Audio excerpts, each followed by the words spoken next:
Hi, this is James Shrug at Westpac London with the end of day report for Thursday, the 23rd of November. Of course, it's Thanksgiving in the US today. US markets are closed.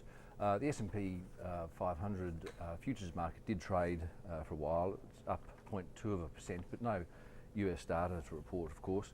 We did have Canadian retail sales up 0.1% in September, and this side of the Atlantic, some fairly soft surveys. The UK's CBI Industrial Trends Survey, it improved from -23 to -21, but still those the last two readings for October and November are the weakest back-to-back readings since early 2010. So further confirmation there that the blip higher in UK GDP that we saw in the third quarter was more likely to be a one-off than the beginning of some sort of sustained positive uptrend.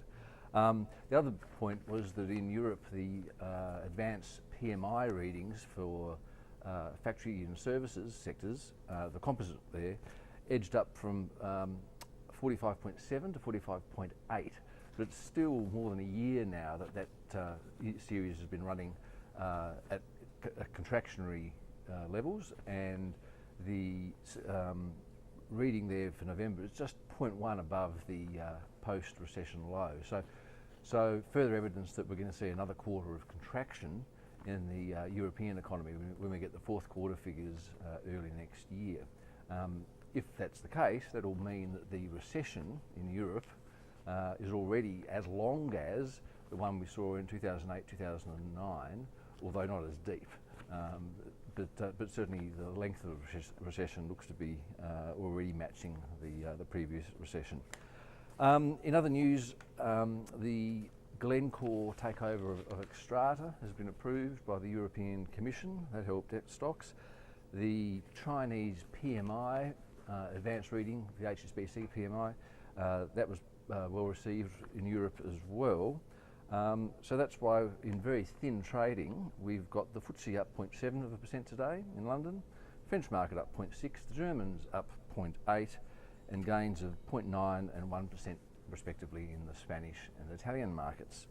As I said, the futures market for the US S&P was up 0.2% today.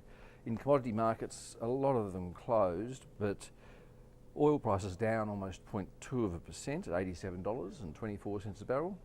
Gold up 0.2% at $1,730 an ounce, and copper up 0.25% today. The Aussie dollar at